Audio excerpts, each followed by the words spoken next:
What's up, everybody? It's your boy, Mr. Slice, and I'm here with some exciting news. The Doughboys are going back on the road, baby. That's right. The Doughboys are on tour in 2022, and you can see us live in Seattle on January 9th, Portland, January 10th, Foxwoods Resort in Connecticut on February 4th, and the big one in Boston, February 5th.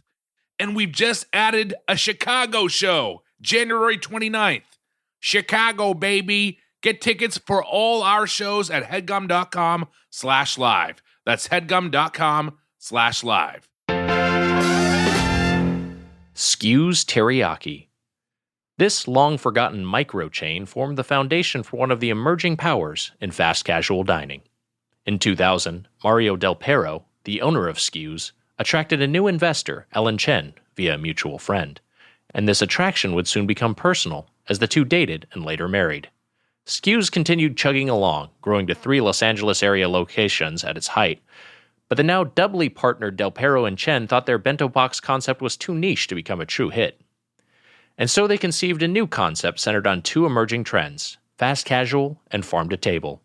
Opening their first store in 2005 in downtown LA, across the street from a Skew's in the husk of a shuttered Starbucks, their new sandwich shop hit a sweet spot between budget hoagies and artisan deli, later described by restaurant business writer Jonathan Mays as, quote, an upscale Panera Bread without breakfast, end quote. The eatery was a quick hit with the work lunch crowd, and Skew's was sold off as Del Pero and Chen went all in on the sandwich shop. Though the sandwiches are still meant to be the star, in carb-conscious California, entree-sized salads comprise a quarter of their revenue. Named after a rural county in Northern California to emphasize the company's connection to local agriculture, the chain doesn't actually have any restaurants in said county.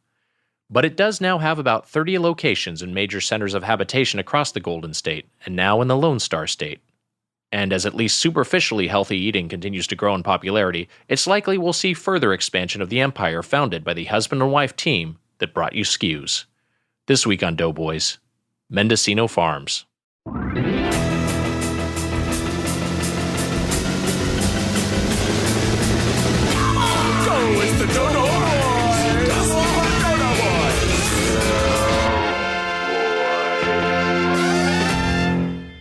Welcome to Doughboys, the podcast about chain restaurants. I'm Nick Weiger, along with my co-host, Charleston Achoo, the Spoon Man, Mike Mitchell. This is because I sneezed on the podcast once? That's courtesy of Brad. He writes, because Mitch is notoriously an on-mic sneezer, as evident in the Chris Gethard Coke freestyle episode, roastspoonman@gmail.com. Dear God. We could have just edited that out now. I'm a sneeze. They're going to call me fucking Sneezer. I think you need a sneeze-related nickname to go with the Spoon Man and Mr. Slice. No, I'm not going to give myself a sneeze nickname. Ebba Sneezer Snooge? You're trying to call me Scrooge? I love Christmas. I love celebrating Christmas. What do you don't even see your family on Christmas. You've told me this before. I've seen my family on Christmas in the past. Yeah, when you were a child. Yeah. You know, when I'd wake up in my childhood bed and there'd be presents waiting for me, I'd retrieve them and go back to my Super Nintendo. God, what sort of presents did you get on fucking Christmas morning? I'm scared to think of it.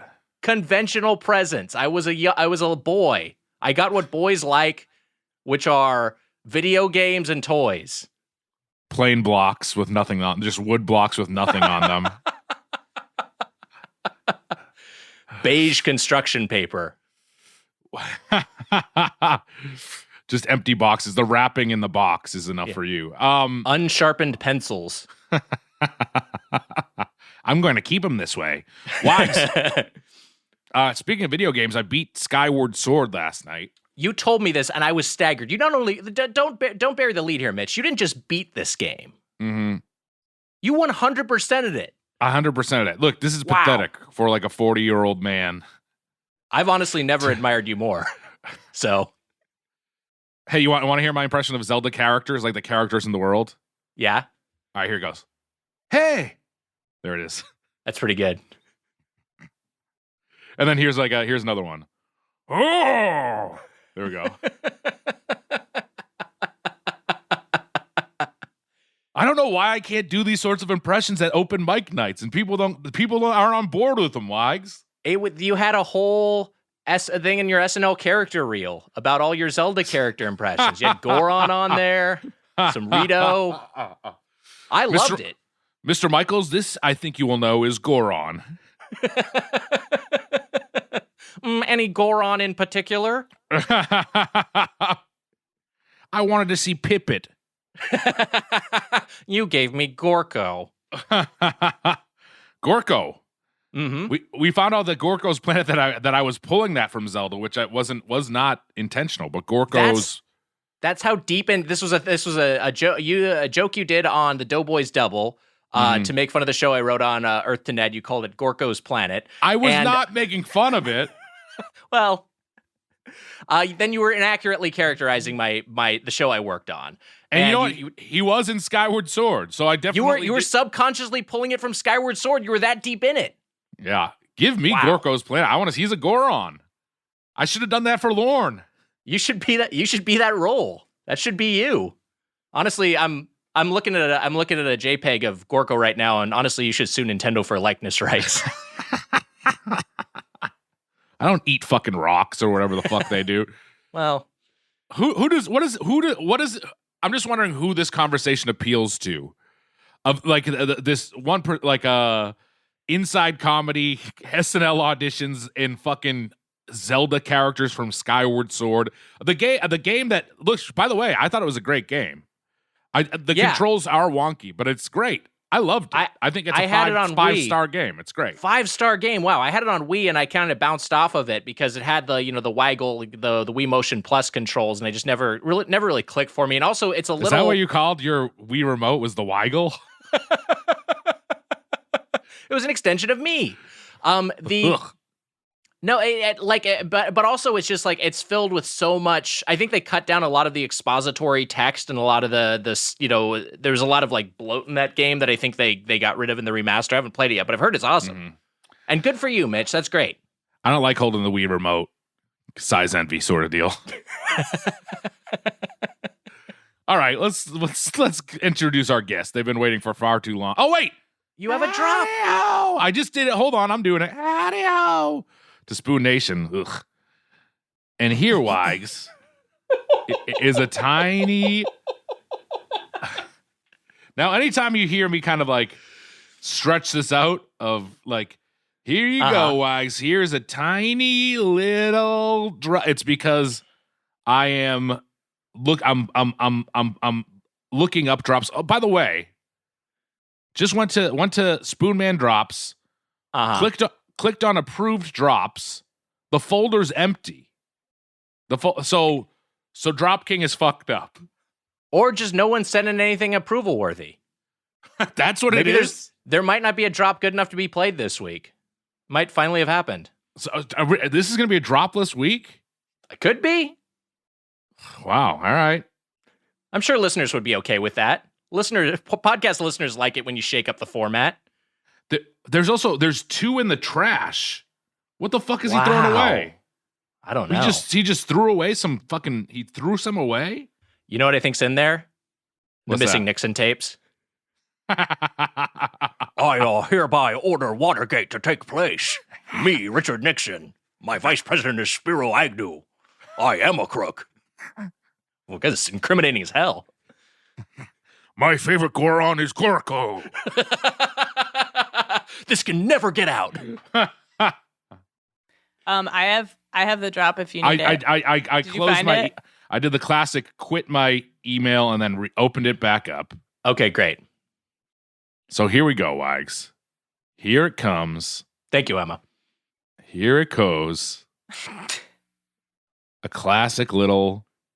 We'll edit some of this, but maybe not. maybe not all of it. There we go. All right, here we go. A classic time for a little tiny little drop, Wags. Here it is.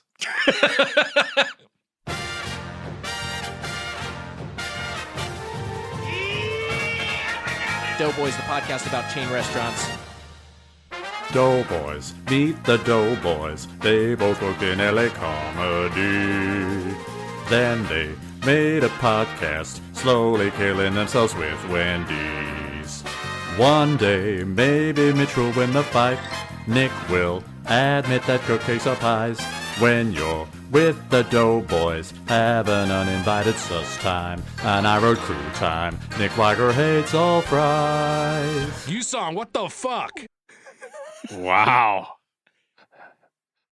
Wow. I like that. I was so confused because I heard this guy's voice and I was like, is that me or you at first? I didn't know who it was. Just like a meaty, like a thick-throated. Yeah, I mean, that's our listenership. Yeah. You've been to our meet and greets. It's guys that look like you and guys that look like me and everything in between. Look, we got to. This email's so long, too. God damn it. All right, we got to introduce our guest, but I got to speed through this here. I got to give credit. Okay. I forgot to give credit the other day. People got mad at me. And now I forget who it was. But fuck you. Anyway. Dear Spoonman, a.k.a. Mr. Slice, Weiger, Emmer, U-Song's Ghost, and Drop King, Robert Persinger. Here's a drop I made, even though I categorically cannot sing to save my life. These are the lyrics, just in case you can't hear them at all. Doughboys meet the Doughboys. Doughboys meet the Doughboys. They both worked in L.A. comedy. Worked. Why is the past tense? I mean...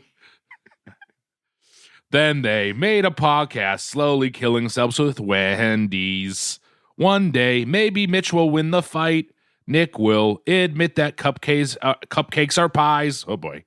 When you're with the Doughboys, have an uninvited sus time. And I rode crude time. Nick Weiger hates all fries. I really wanted to end with Hey Ma in place of Wilma, but couldn't find suitable audio. You can find suitable audio of Fred Flintstone? Oh, of me doing it. I got you saying that.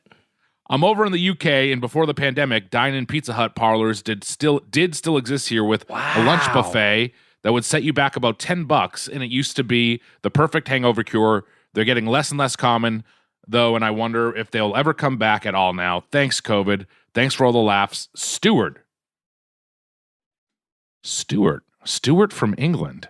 Who could that be? Stuart from England. Stuart from England. Who could that be? Not Rod Stewart. Isn't there a it's the Mad TV character is Stewart, right? He's not from England. Yes, no, he's not from England. He's like Mike Myers. Boy. Mike Myers did Simon, and he's a little English boy, isn't he?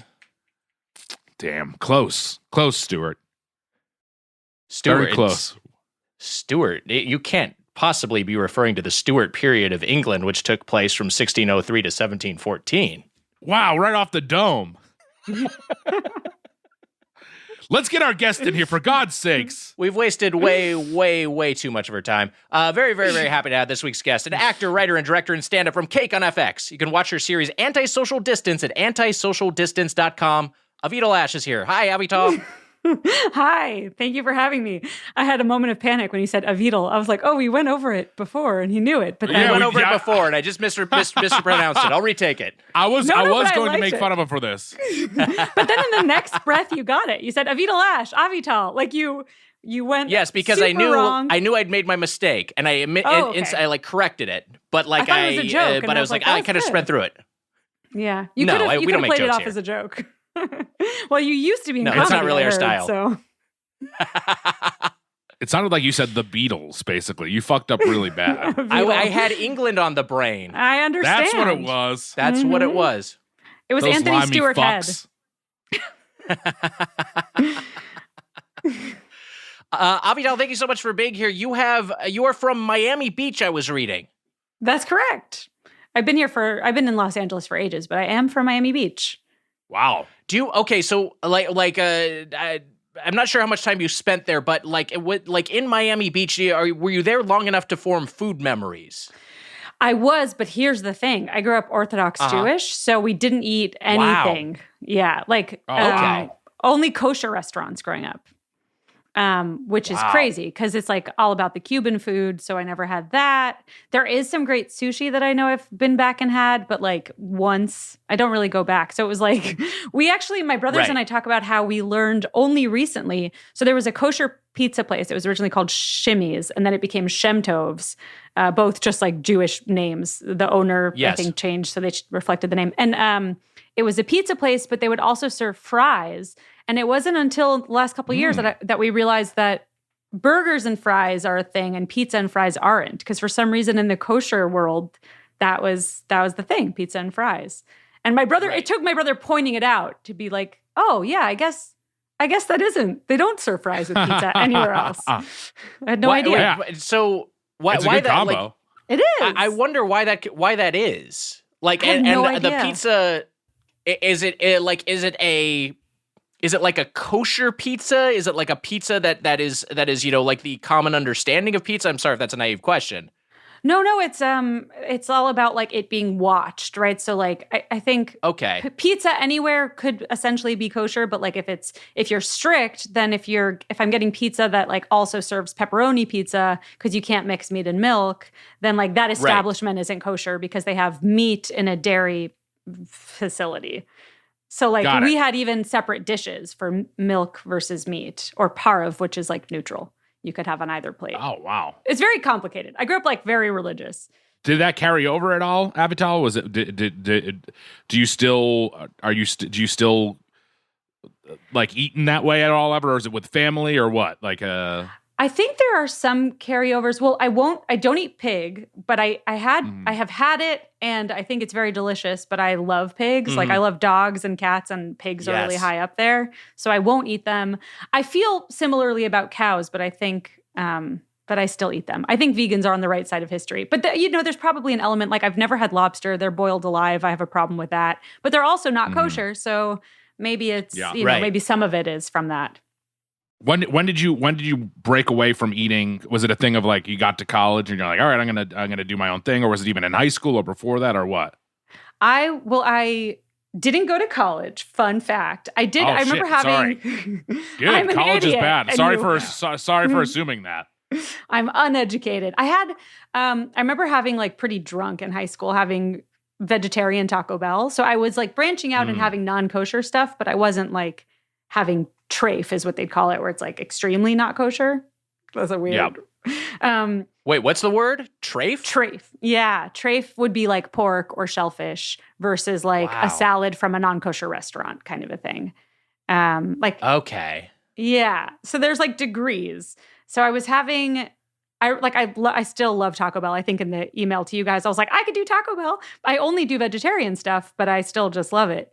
And then even when I moved out here, I stayed fairly religious out of fear for a while. And it took me like seeing a therapist who kind of helped me like transition out of it. And then eventually I had roommates making bacon and I was like, all right, I'm going to just try it. Wow. Yeah. What did you think? What was like so as an adult, you had bacon for the first time, basically.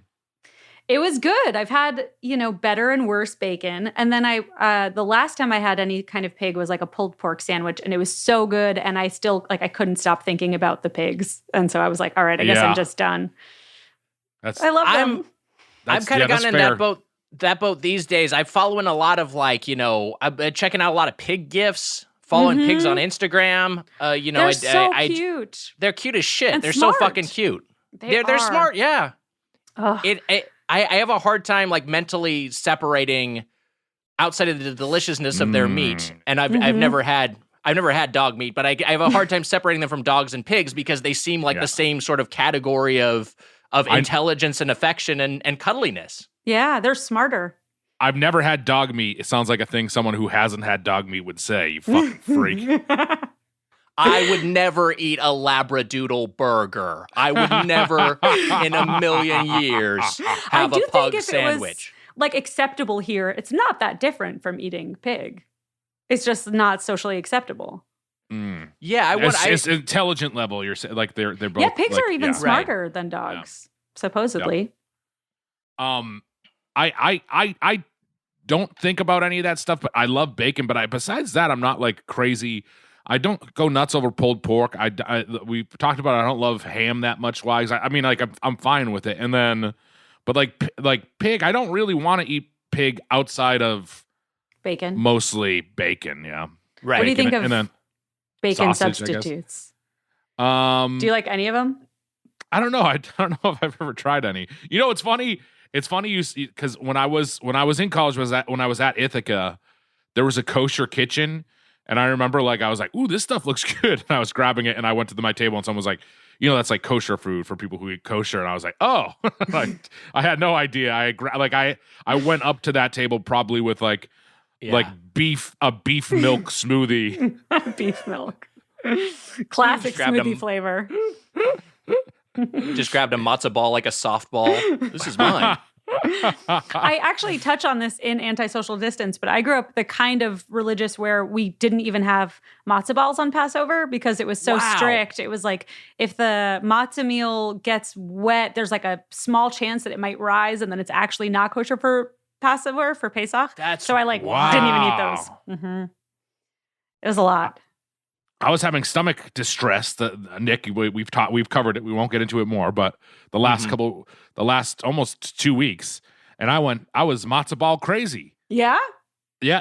So Cantor's, I did Cantor's and I did Greenblatt's. I got matzo ball from both of them. Now I got a question for you. This is a good question. 2 famous delis in LA. Yeah. I got a question, Wise. You're going to want to weigh in here too. Mm-hmm. And I asked I asked the deli boys, my two closest Jewish friends in LA. There's a lot of layers to that. They're two great guys who I love. You hate them, it sounds like. No, I love both of them. But I said, when you get a matzo ball soup, what exactly is in the soup? Because Cantor's and Greenblatt's had very different versions. Greenblatt's had chicken in there. There was a lot going on in the Greenblatt's one. There was like, and honestly, turns out not as good for me because of the way my stomach was, because there was like onions and celery and chicken and carrots in the Greenblatt's one, I believe. And then the Cantor's one, just straight up chicken broth with the matzo ball. And if you want chicken, you got to add it on. If you want carrots, you got to add it on. And I started going towards the Cantor's one just because I couldn't really. I did the Greenblatt's one and it fucked me up bad. The one kind of early on because I had chicken and stuff in it. And then I moved to the Cantor's one and then I started to add rice to it. But what is the classic matzo ball soup? That's Avital. That's for you and for Wags. So like if you get a matzo ball soup at a deli, what do you expect to get in there? It's a great question, and I feel like on the surface, I'm very qualified to answer it. But then when you dig deeper, it's like, no, I didn't even have that growing up. So, oh shit, yeah, I feel like I'm right. a pretender. Sorry. No, that is like the stereotypical Jewish food. I think I would count with carrots, with chicken, or without. This is the lamest answer, but both are classic because the broth has to be like have carrots, celery, chicken. So then it's sort of just like putting ketchup on a burger or not. Right. You know? Okay. All right. That's fair. That's fair. For me, I want one matzo ball and then a big bowl of room temperature water. No chicken broth? No. One of the worst stomach aches I ever got was after Greenblatt's, so I feel you on that. Really? Yeah. Oh, no. Like crippling stomach pain. Was it soup related? It wasn't. It was, I think, like corned beef sandwich, which I love. Wow. They have a great corned beef, great pastrami. Tasted great. Cantor's is, I mean, I love Cantor's too, just because it's kind of like a kitschier, I guess. It's like kind of or just I don't even know if that's the right word for it. It's just more kind of like it's old school LA kind of like a. Right. Yeah, kind of frozen in time. It's right next to an undeniably kitschy bar that it has, like it kind of is a sister establishment, the Kibbutz Room, and then and it's like they got all the classics and they're open 24 hours. I mean, that's kind of the ideal in one of those kinds of places. I feel like, yeah, and it is like a time capsule, like you said. It just feels very frozen. Mm-hmm. I remember when I first moved here, someone was like, I'll take you to a kosher deli. And there's nothing kosher about Cantor's, which I think is very funny. But really? My first boyfriend thought it was. Yeah, not at all. Wow. Mm-hmm. I remember that I went to Cantor's like with my Justin Kiley, who's been on the show, Wags, who in the Doathon, he played guitar. He's great. That's right. One of my best friends forever. He was out here and we went to Cantor's. That's your best Gentile friend in Boston. Outside of Los Angeles. Yeah. And Andy Dick got up on stage in the Kibbutz Room. I remember that, and he started singing and going crazy, which is Also a very common LA story to just see. Yeah, that'll happen to like Burger King.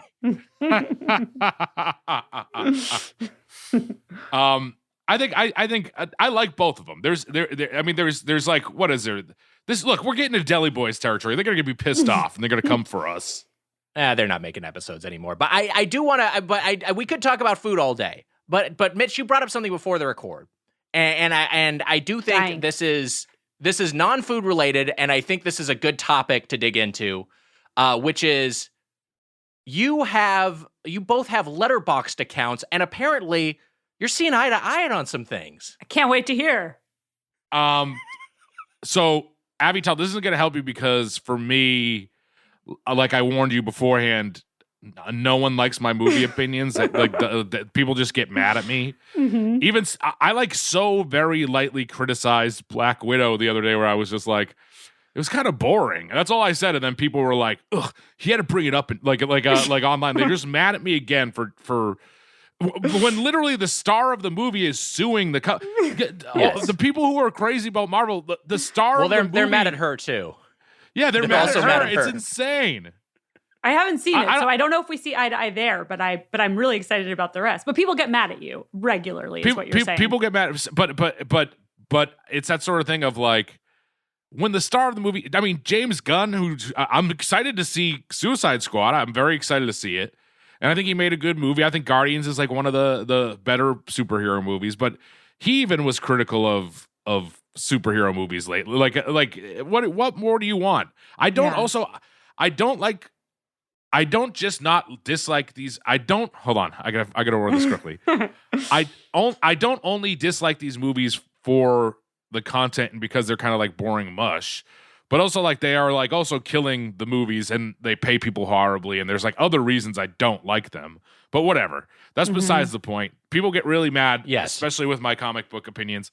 But you didn't have to retread your axe to grind here. I mean, you could like we started from the place of positivity. Yes, I know. I'm sorry. Look, I did some Game of Thrones reviews and people got really mad. Where I just was like, I have high expectations of the show, and that's why this episode is disappointing. And people were like, she hates it and has nothing nice to say. All right. Now we're seeing eye to eye because Mitch and I think we're similarly kind of like just slightly ahead of the curve on hating that show and being like they're starting to fuck shit up, and then people were just mad at us about that, and then eventually everyone came around, and no one's ever like, hey, you know what? In the end, you were right about it. Yeah, that absolutely never happens. No one ever that never does happens. That. They're just like, oh yeah, I thought the same thing the whole time. Yeah, I'm giving it to you now. Yeah, you guys were right. We were all right. Thank you. Thank you, Avital. We very much appreciate that. It's the least I can do. So I look at Letterboxd. I'll see what people are thinking about movies. I sometimes don't even put reviews because I just don't want people to like. I mean, it's tricky. You get this. You're an actor. You don't want to like. Yes. You don't want to be like, this movie stinks. You know. You don't want to say that over and over again. Like, it's terrible, and also I would love to be a part of it if they would have me. Yes, of course. I thought that it was safe to do with like Star Wars and Marvels, but turns out no. And now those are the only movies that exist. But but every time I look at when I'm looking at movie opinions, I see you. I follow you on Letterboxd. I follow a few people on there, and you and we match up quite a bit on movie preferences. Wow. Which, by the way, is going to make people not like you. I mean, it's a bad thing. I want to look now, but I don't want to make my internet lag too much. You know, do you have an example, Mitch? Does one come to the top of your head? You're just like, oh yeah, God. I was looking at that Third Man. I know, now review, I gotta look, and I was like, those are my thoughts exactly on the Third Man. No, you know what? I did just look up The Revenant because I saw there was a tweet about a grizzly bear that walked by these people. Did you see that? Mm-mm. Here, Wags, I'll send it to you, Wags. I'll send you the tweet right now. Okay, Mitch is sending me a tweet, and I'm trying to look at your Letterboxd. There's this big grizzly bear that was, and then there was like talk of The Revenant or whatever. So I started looking at I started looking at The Revenant, and then a lot of people are like mean, like they're like it's a boring movie, and then you gave it 4 stars. I'm like, yeah, it's a 4-star movie. I thought it's good. Great. Yeah, it's a good movie. It was a good movie. There's also some, I think I might have seen, but I, again, don't want to speak ill of anything because Hollywood, it's scary. But I feel like I vaguely remember being like, oh, you also didn't like this thing that everyone loves. And I'm scared to say what it was. So say it, please. We can bleep it. Yeah, now I can't find your account. And maybe I'm making this up. I really might have invented this, but the Oh. I think that I'm with you. You didn't like it. Wow. Yes. I don't want to say stuff either. Look, I'm not going to say anything. But let's bleep the name, and we can then. All talk right, fine. freely. Yes, I'm not a fan either. Nothing happens. It just like looks beautiful. It's vapid. There's like, okay, you have like a hard 5 minutes, and then they like, I don't know. Sorry, I get mad because people thought it was like genius, and I was expecting to love it, and. That's kind of yes. That I think that's the thing that annoys me the most is like. When for instance, a movie I don't like, Last Jedi, which not even saying anything bad about Rian Johnson, whatever. Mm-hmm. And we're not bleeping that.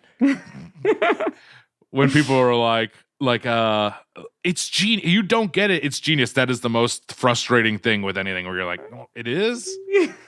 You don't get it. It's not. I can't pull up your Letterboxd. Why is it not letting me? It's my name's Mitch is my Letterboxd. Oh, that's why I'm just searching your full name. Okay. Mm-hmm. Oh, I probably could have gone to who I follow because I definitely follow you. Wow. There we go. My name's Mitch.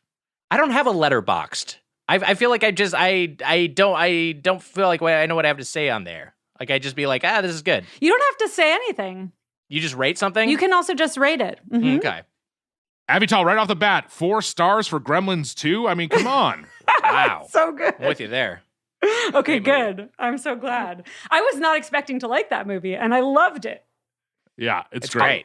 You also gave, I know this is a popular opinion, we're not in the minority, but Another Round 4 stars, which Amir hated, and I loved it. So I'm glad that you also. Amir, what the fuck? Why did he hate it? I'll give you my best Amir impression. He basically is like, the whole first half of the movie, they act like they discover alcohol. They're like, there's this thing, and if you drink it, your confidence goes up. And they're like, but what if we drink more of it? Would our confidence continue to go up, or will there be repercussions? And they're all shocked that there's like a downside. So I see where he's coming from, but I enjoyed it enough that thankfully watching I get that criticism of it, but I think it's pretty great. It's just so good in the end. I'm looking through, and you got good movie. I'm with you on a lot of these. I'm telling you, I'm with you on a lot of these. We don't have to get into the nitty gritty of it, but I'm with you on a lot of these. We can go over the positive ones. Oh yeah, I added a bunch from your list that I haven't seen, but we both are in agreement about The Conversation, another classic. Yeah, Conversation Casino. Is great. Ooh. Great Uncut one. Jaws. Gems. We agree. Uncut Gems, great. Jaws, one of my favorites of all time. Great movie. So you know good. what? This is bad because now I'm starting to. I just saw a couple that we disagree on, and now I've actually unfollowed you and blocked you. No. Oh no. What are they? Oh boy. Once Upon a Time in Hollywood. I think it's Tarantino's best movie.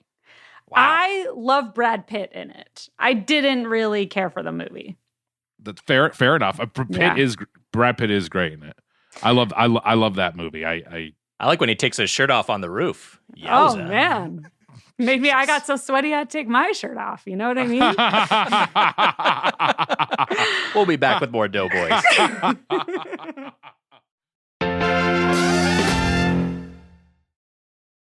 What's up, everybody? It's your boy, Mr. Slice. I'm here to talk to you about today's sponsor, BetterHelp. What interferes with your happiness? Is something preventing you from achieving your goals? For me, it's a lot of things. Depression is a part of it. The voices in my head telling me I can't do it. And, the world is tough. It's been a rough couple years, and the outside world doesn't help. Life on its own is already hard enough, but then you got outside factors, and it's a battle. Every day is a battle. But a lot of these inner battles we shouldn't have to face on our own, and that's why there's BetterHelp. BetterHelp will assess your needs and match you with your own licensed professional therapist. Connect in a safe and private online environment. It's so convenient, you can start communicating in under 48 hours. It's not a crisis line, it's not self-help, it is professional counseling done securely online. You can send a message to your counselor anytime, and you'll get a timely and thoughtful response. Plus, you can schedule weekly video or phone sessions, all without ever having to sit in an uncomfortable waiting room. BetterHelp is committed to facilitating great therapeutic matches, so they make it easy and free to change counselors if needed. It's more affordable than traditional offline counseling, and financial aid is available. The service is available for clients worldwide.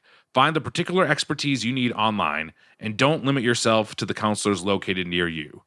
Licensed professional counselors who are specialized in depression, stress, anxiety, relationships, sleeping, trauma, anger, family conflicts, LGBT matters, grief, self-esteem, and more.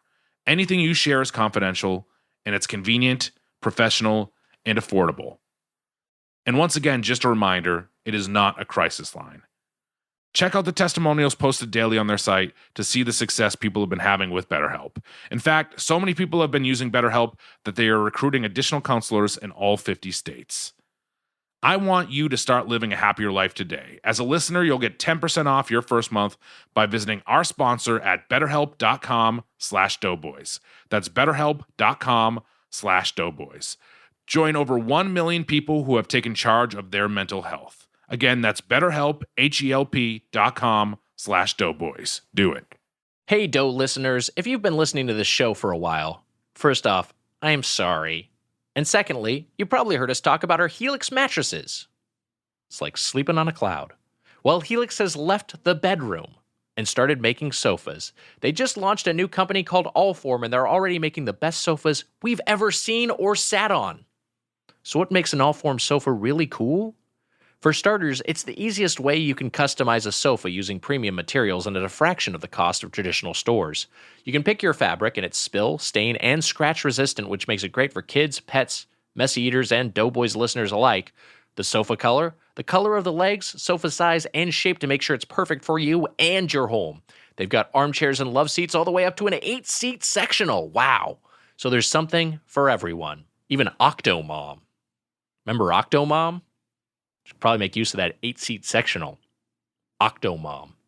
And you can always start small and buy more seats later on if you want your Allform sofa to grow and change with you when you move. Allform sofas are also delivered directly to your home with fast, free shipping. In the past, if you wanted to order a sofa, it could take weeks or even months to arrive, and you would need someone to come and assemble it in your home. Allform takes just 3 to 7 days to arrive in the mail, and you can assemble it yourself in a few minutes. No tools needed. You know, we got ourselves an Allform sofa, 3-seater, charcoal fabric, espresso legs. It's a dream.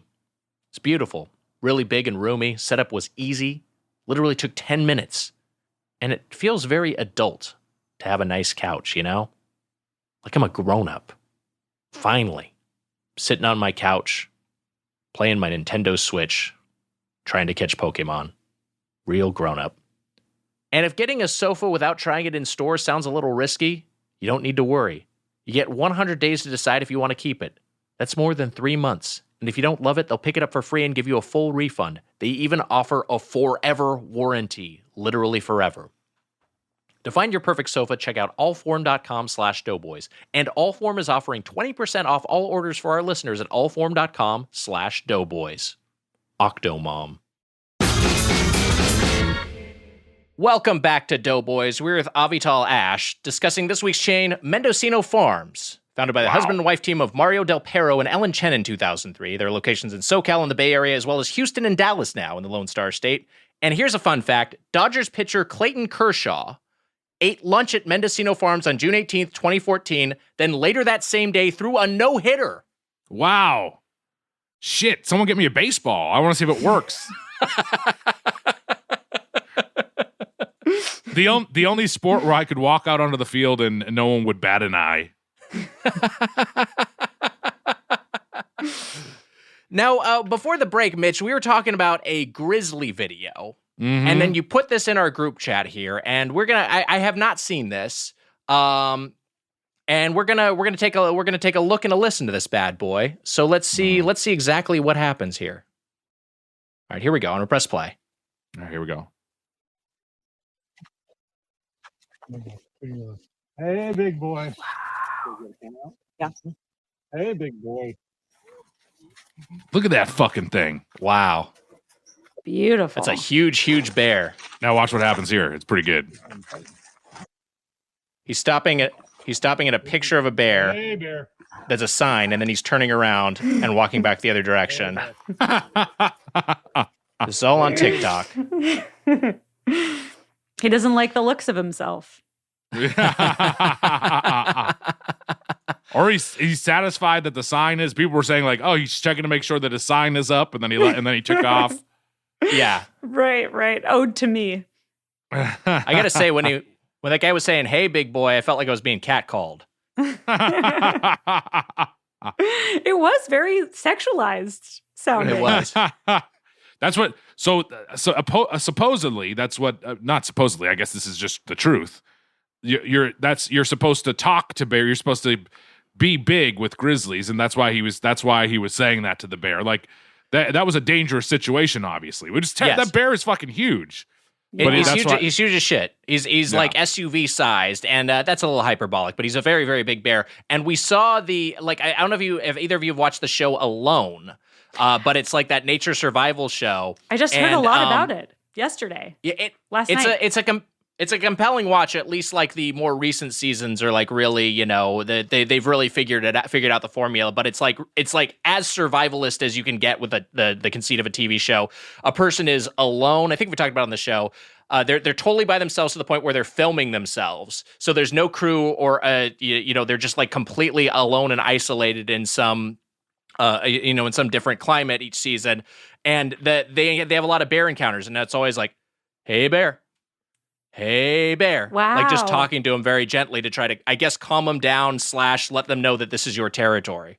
Wow. Like trying to sound sort of submissive in their tone? I think so. I think it's also just to like, you don't want to surprise I don't know what the fuck I'm talking about, but I believe that you don't want to surprise a bear. Like you don't want a bear to just clock you and be like, "Oh, what's that? That's a threat." You want to warn them that you're present. That makes sense. And then you say it in kind of a gentle sort of way. I think that's what's going on. I don't fucking know. Another unpopular opinion I have, in addition to, Gremlins 2 and that other show that we won't name, is like, I feel like I'm kind of okay to be mauled to death by a bear. Like that kind of seems like an okay way to go. I think. Like we're gonna die. That's like, a cool way to go. It is a cool way to go. I think my fear is just like, if there was like a situation where the bear just knocked your jaw off, and then like you're like, "Oh my god, I see my jaw." Oh, like you're like that'd be scary. You're like Jeff Goldblum in The Fly or some shit. You know what I mean? Like that. Yeah. That to me is the. That to that me wasn't is a bear. No, I know he was turning into the a movie fly. Was The Fly. Yeah. That Jeff Goldblum movie, The Bear. Where he turns into a bear, a guy who's got it completely wrong. He keeps turning into a bear during the course of the movie. Love Cronenberg. Oh my god. I feel like if your jaw's off, you're already sort of unconscious, though, right? You might be Maybe in so not. much pain at that point that you, Pass that would out. be the going the way of the fly is a horrible way to go. I can't think of much worse than that. But a bear maul, I would take a bear maul over the fly transformation for sure. What about like drowning versus a bear maul? Oh no, I do not want to be drowned, because that's one of the only ways I can calm myself is by breathing. And so I think if I'm in a situation where I can't breathe, that's when I feel the most terrified. I mean, it's a very human thing, but I'd much rather be mauled by a bear than drown. Great white shark would be worse to me than bear. I think I would rather be mauled. I think I would go for the mauling over the great white attack. You're on your turf with a bear. But would you rather be eaten by a shark or drown in the open ocean?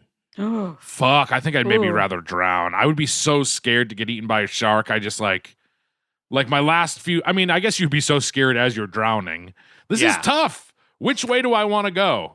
I feel like I would maybe rather be shark food, because then at least I'm like sustaining this beautiful creature. There you go. I think I'm gonna go with. That's very nice of you. I think that I'm gonna go selfless, really. I'm gonna go the way that I'm meant to go out, which is massive heart attack, probably within the next decade or so. But sure. but that's the Mitchell way.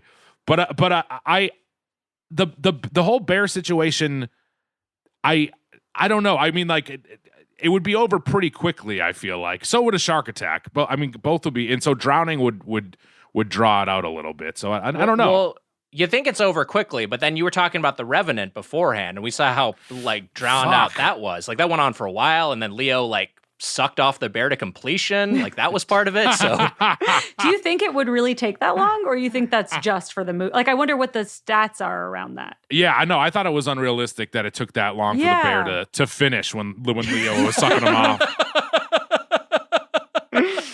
Yeah, it's true. Leo's good. It wouldn't take that long at all.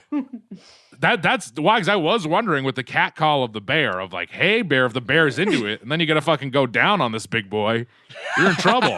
It's true. And he's fucking that narcissist. While you're going down on him, the narcissist is looking at his poster and smiling like a fucking narcissist piece of shit, like Derek Jeter. Anyways, Avatar, we interrupted you for what? Sorry. No, I just was realizing, and we won't name them either. You can just do a series of bleeps, but that we both didn't like or yeah. Wow. That everybody loved. I love this. This series of a half dozen bleeps is going to start. Going to launch so much social media speculation. I love it. I can't wait to hop on the Discord when this episode drops.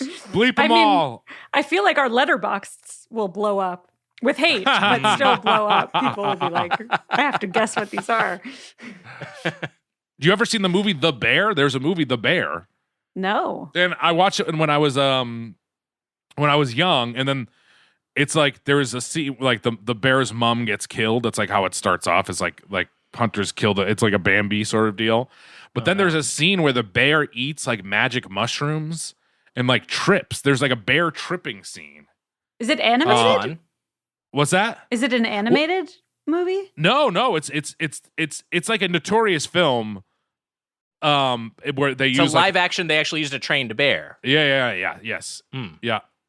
But not a documentary.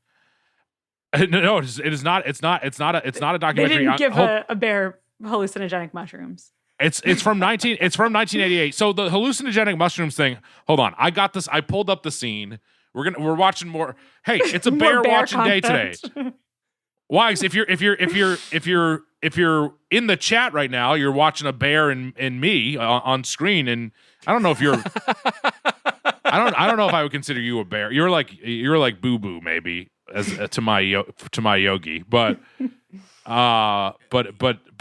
we're bears hosting the podcast, and then we got we got a couple bear clips. This is the mushroom trip from the bear. Wait. Let me share this real quick. We'll take a look at this clip. He trips on mushrooms, and I'll look up some info on the bear as we do this. But yeah, the bear movie from 1988. I just saw. Oh, what a cutie! Yeah, just a little very cute little cub. Yeah, little cub running around, roaming about. And then, how long is this? This is like 2 minutes 24 seconds.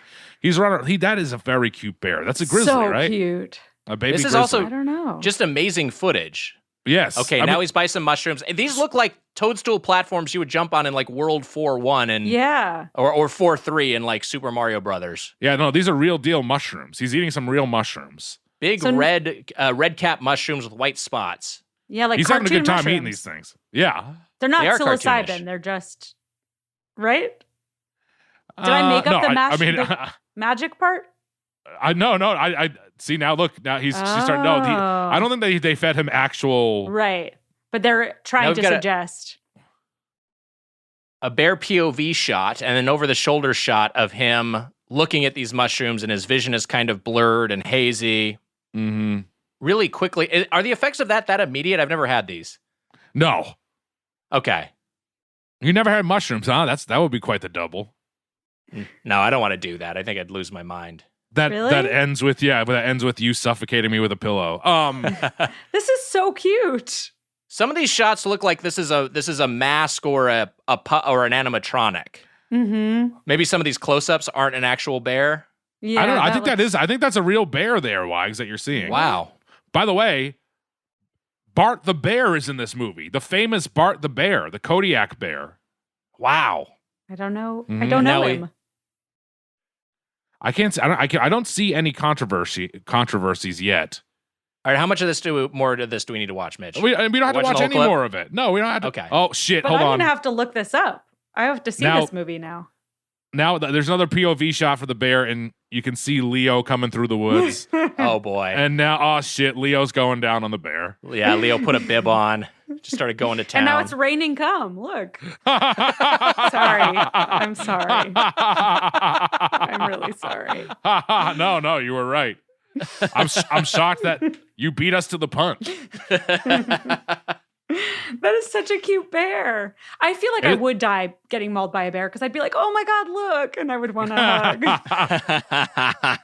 They have some dog-like qualities to them. All right, it's solved. Yeah. Bear mauling is the way to go over Shark Attack, I think. I've also never seen Grizzly Man, which seems like that might help. That's actually when in that scene where he's like, you must never listen to this. That's actually the Doughboys pilot. Wait, what? There's a famous scene at the end where Werner Herzog is like listening to audio of this man's death at the hands of a bear, and he at the paws of a bear rather, and he is like saying that he's listening to the clip, you don't hear it, and then the person he's talking to doesn't hear it. And he's basically saying like, you must never listen to this. Oh, this is horrible. This is the worst. Like it's like the worst piece of audio he's ever heard. And you guys use that clip? No. I was saying that's actually the Doughboys pilot that he's listening to. I see. It's great when you have to explain a joke to somebody who doesn't get it. What a great feeling. Well, it means we did our jobs. Yeah, it's a good quality joke. It actually is. I didn't know the famous, but now it makes sense. It's kind of so we're talking. It's memeable. It's a meme. It's a meme. It's a meme. You could meme that. It's meme worthy. So we're talking Mendocino Farms. Avital, I'm curious. Do you have a go-to Mendo order? Because Mendo, I feel like Mendo for short. Mendocino Farms, known as Mendo. I just said, do you have a go-to Mendo order? Because it is such like a. I'm not sure how aware of it people are outside of California. I know it's in Texas now, but out here, especially in the LA area, it is like such a go-to. I feel like any office job I've ever had in the entertainment industry or not has involved getting lunch from Mendocino Farms. That's a long road for me to ask. Do you have like a go-to order, or is this a place you go to with any regularity? Not at all. I'd had two experiences. Wow. One is I went in and got like an okay sandwich once, but the place smelled really weird. And then the others have been exactly what you said on set, but it's been more like a platter. So I'm not like ordering something. Got it. It's sort of just like, here's sandwiches for everyone and like big salads. Yeah, they do a lot of catering apparently, and I was researching that apparently that's why they don't offer breakfast, is because they're so busy in the early hours prepping all the catering orders for the day that they just don't have any bandwidth for breakfast orders. But Mitchie, same question. Mendocino Farms, I'm not sure if this is a regular spot for you, but I know you've had it a number of occasions. Do you have a go-to order? Well, Wags, yes, I do. I actually get Mendo quite a bit, and here's my thought. Mm-hmm. Is that Mendo is one of those restaurants that it's the baby writers and the baby industry people get mad at Mendo because they get it all the time. It's just a place that like they get all the time. They're like, I hate Mendo. We're anywhere in the world. If my dad, when he worked for the MBTA in Boston, if they gave him Mendo every day, he'd be happy. He'd be fine. My dad used to walk and get a turkey. Get sick of it. He'd go and walk and get a turkey sandwich every day. That's what he got. A turkey sandwich. He ate it every day. I don't know how the fuck he did it. Fucking crazy person. But wait, like from where? Did he have a spot or did he bring a turkey just had like sandwich? he just had a local spot that he went and walked and got a turkey sandwich, like just with like spicy mustard. Why do you? Did you? Sorry, there was a pause on my end, and then it wasn't a real pause. This is the internet, and I'm. were you asking if Wags? Oh my God, she's hanging herself. No, don't do it. With her cord from her headphones. Wow, which would be surprising for us that's the first Doughboys on air suicide. Almost reason enough to do it, right? It's like the getting mauled by a bear sort of deal. A memorable death. That's right. Were you asking if Wags has a turkey sandwich spot, or like if he has a go-to there? But you actually didn't say yet. Yeah. So I do have some go-tos, but I also don't care about Wags go-tos, to be clear. But how dare you? But I'm just saying. The entertainment world is spoiled because I was always down for Mendo because I'm like, I can get different stuff. I can get a salad and I'm okay doing it over and over and over again. I don't care. Sure, I want to mix it up occasionally. Don't get me wrong, but I feel like it's that sort of thing of like in the entertainment world, if you get Mendo like once a month, there's still people being like, we get this once a month and I don't like it. And Mendo is good. Mendo is like a high, it's a good quality place. I think that the first time I got it is when it was from Kowalik, when he lived at Palmerston Wags. He brought home a big Mendo hunk of cheese.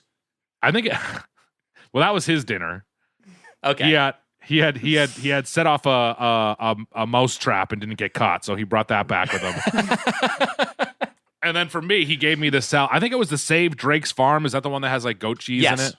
Now and saved Drake's Farm because they successfully saved the farm. Oh, that's amazing. But he brought back the Save Drake Farm when he was working downtown in the same studio where Mad Men was. But there was a Mendo. I think that was like maybe the first Mendo was downtown. I'm not sure, but I think that's where it was.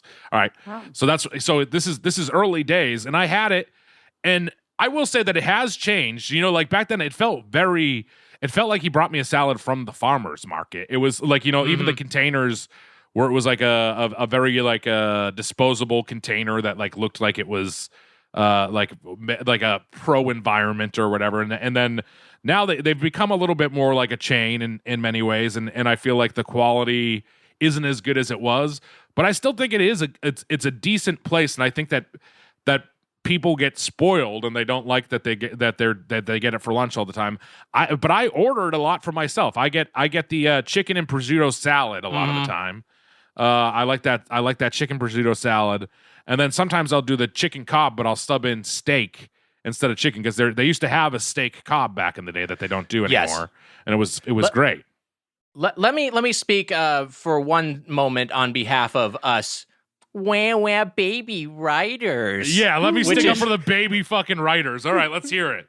No, if you are in a job on a job and a show with a good budget and you're getting lunch comped for you every day, you're getting free lunch, then yes, I'm with you that you don't necessarily always have a right to complain, although it sometimes, like anything, gets routine if you just get it too often.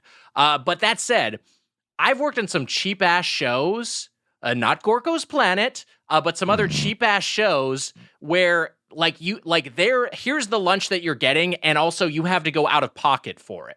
So it's like you don't have a choice in it, and so you're just being handed a Mendocino Farms menu. A lunch from this place is going to cost you like $17, and if you're getting it once or twice a week, there reaches a point where just like, fuck this fucking place again. So I kind of do empathize with the exasperation to a certain degree. But hold on a second. That also comes from places that get it for free, like people who don't have. Oh, to pay 100%. No, there are people who get shit for free and complain and spike it to the ground. Yes, and I'm with you. There is definitely a sense of entitlement that comes once it becomes your given. You're just like, but yes, it's free, but I also expect it to be exactly what I want. I worked on a pilot once and it was a network pilot, a big network, and they literally had someone making like peanut butter and jelly or grilled cheese for one of the meals. And insane. I mean, and granted, I'm not paying for it. It's free, but it was the only time where I was like, this is not okay. Like, I would have been thrilled to have Mendocino Farms on this, you know, they're putting millions into this pilot and peanut butter and jelly, like, get out of here. Right. That's the only time I was mad. That's fair. And I feel like, because then the other side of this too is because a lot of people will be like, you get free lunches, which yes, I know that is something that a lot of the world doesn't get as well. In the entertainment industry, a lot of the time you get your lunch for you, but there's every another job side should get it.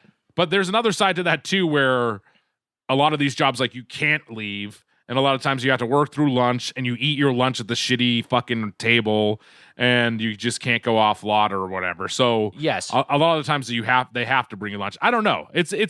You're captive and you're beholden to what someone else's decision is, and so there are times when that gets frustrating. I'll also say, just like from working in the video game industry, and you know, pay was horrible, and you're working 12-hour days or 16-hour days. You're working an insane amount of times, and there reaches a point in the process where you're just like, well, we're crunching and we're getting dinner for everybody. So that's a thing. And it's like you'd have times just like, I'm fucking cuckoo again. Like, yes, it's free. Yes, I'm getting free dinner, but also I'm staying here. I'm like paying with my labor. I'm working until fucking 10 p.m. on a game that I know is going to be a piece of shit. And my reward is that I get a dinner from a place that I don't like. Like, it's like I do. Did you ever go? Did you when you saw that it was Kookaroo? Did you ever go Kookaroo, cuckoo me, and go nuts? I did do that a couple of times, and I got fired. And then I sued. Wow. Yeah. I want that to be a true story, but I feel like it's not. You mentioned the Save Drake's Farm salad, Mitch, and that is one of my go-tos. Avital, you asked what my go-to orders were. Thank you for asking that. I take it back because Mike said he didn't want to know, and now I shouldn't ask. Okay. All right. Well, I'm going to say it anyway. And also the Impossible Taco salad they do there. I feel like it's one of the best uses of Impossible meat is they grind it up into taco meat, and they make a taco salad version that's also vegan, and it has a great vegan sort of chipotle ranch dressing. I find that delightful. So those are kind of my go-tos. That's not what I got for this visit. And let's get into our meals for this week. Can I just quickly interject? Yes. And please. there's a text thread that me and Weiger and Sus, just the three of us, are on. It's called the Doughboys War Room. Mm-hmm. I shouldn't maybe give out these secrets, but Susser just texted, "What would happen if you signed up for Postmates and just ate all the food, just out of nowhere?" What the fuck is he talking about? Does he mean like us specifically? Like we could order enough food, or that we could like bankrupt Postmates, or just? I mean, it seems like this is something from like it's a personal thing. It seems like something is about to happen with Sus, where he's about to eat. Oh, do you think he did it? I mean, I don't know. It's a warning. I can't tell what it is. He crippled the supply chain of the entire American restaurant industry with his one Postmates order. So it's like a little kid being like, "What would happen if you like broke the dish?" It's us saying like, "What would happen if you got Postmates and ordered all the food?" That's what he said to us. So it went from like save the farm to destroy Postmates. Perhaps as noble of a cause, given what we know of that company. I did order my food. It was actually some of the first food I had, normal food I ate again after I was sick. Was Mendo. And you know what, Wags? I did a few trips to Mendo because I like Mendo. And so I made a couple meals out of it. And I did a couple trips as well, Mitch, including today, which I did spur of the moment. I was just like, you know what? I got some time for lunch. I'll do another Mendo run. But Avital, let's start with you. What you don't have as many Mendo reps. I don't like when you do it as much as me. I was trying to like just get some free lunches. Thing, yeah. No, I did it too. Fuck. I thought about doing it today. I really did. I was like, I'm craving it now. And I was like, I could try something else, even though I really liked what I got, and I might just repeat. But yes, okay. Did I just dive in? Yes, please. Yeah, let's hear it. Well, first, it was an ordeal. I tried to get it delivered, and 3 times this happened, actually tying into Postmates, and I think another one was DoorDash. It was like 3 different apps, 3 different times. I ordered, let's say at like 4 for 7 p.m., like thinking ahead, I'm going to be, when I'm hungry, the food will be here. And then at like 7:15, it's like your order has been canceled. 3 different times. Oh, wow. The app's just canceled. And then I ordered directly from, you can like do it through their website. And that was the time it worked on the 4th try. Also, oh, great. When I told Amir what restaurant we were doing, I said Mendocino Farms. And I feel like I have to out myself because I thought that that's what it was. You said my name wrong. You pulled a Navidal. Exactly. That's exactly what happened. So I guess we're all even. And now I like think about it every time. I'm like, don't say Mendocino. But that's what I want to say. So I had eaten from there before when you were talking about the steak cob. I was like, oh, I did have that. I remember doing a salad there with steak and liking it. But I feel like it's been very like 50-50. I've gotten food there and like kind of liked it or not. And this time I was like, I'm going to look at Yelp and see what people recommend. And I feel like I did such a great order. I was very pleased with myself. Wow. Everything was so good. Mendocino sounds like a fucking Italian mobster. Sounds like an Italian food place. It's a red sauce sort of place. I mean, I would watch a movie with a character named Mendocino as a mob boss. That's a hit. Right. Wise, you can write it after you finish Ghost Zoo. Also a hit. I'll go from my like least favorite up. I got the Reuben, which is vegetarian, which I want to say tastes like a real Reuben, but I don't really remember what a real Reuben tastes like, so I'm not sure. But the rye bread was good. It was like, this is going to sound gross, but wet enough. Like I always want it to be like have like mayo and like just be wet enough.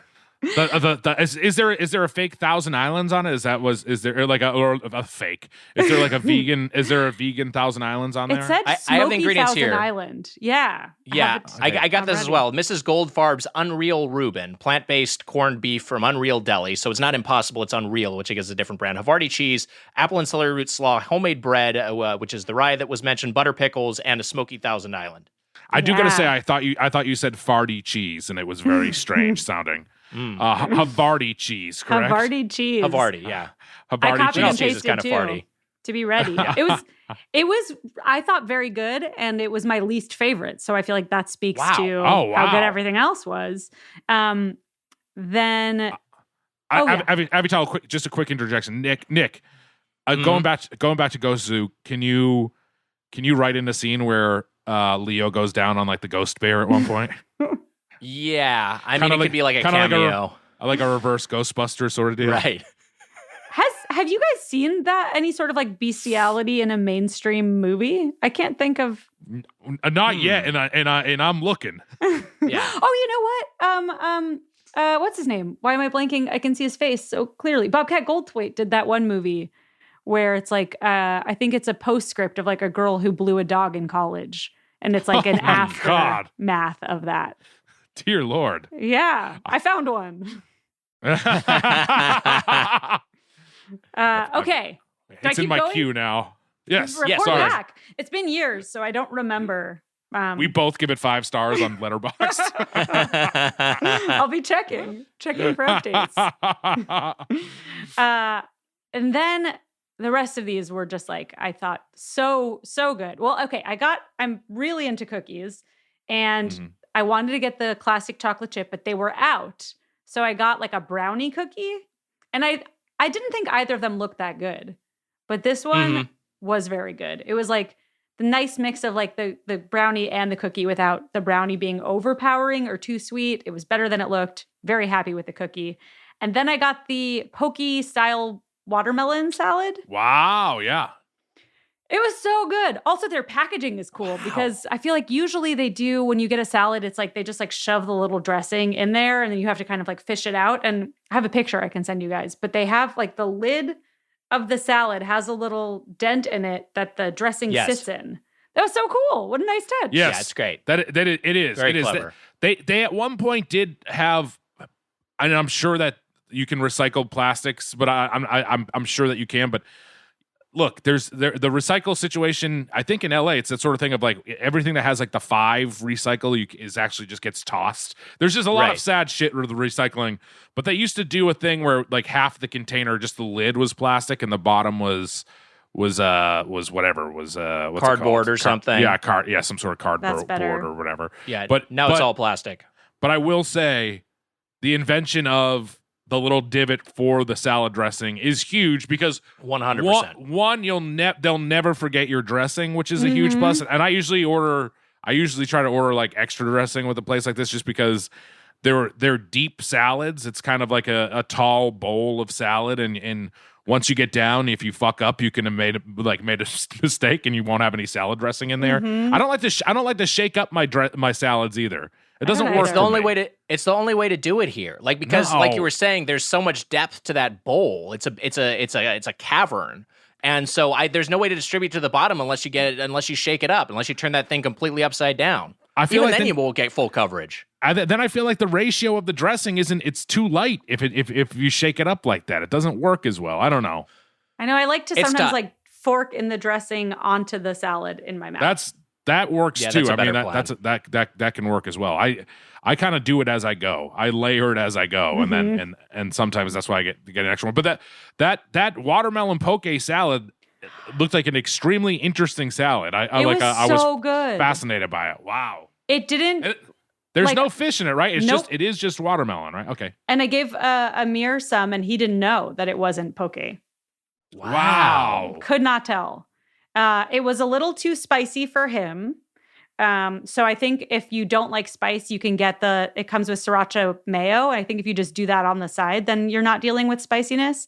But it was so good. And I think maybe part of why I haven't liked it as much in the past is I was like, maybe I've gotten it with like a very health conscious orient of like trying to get stuff that's good for me. Whereas now I'm like, I'm just going to see what's delicious.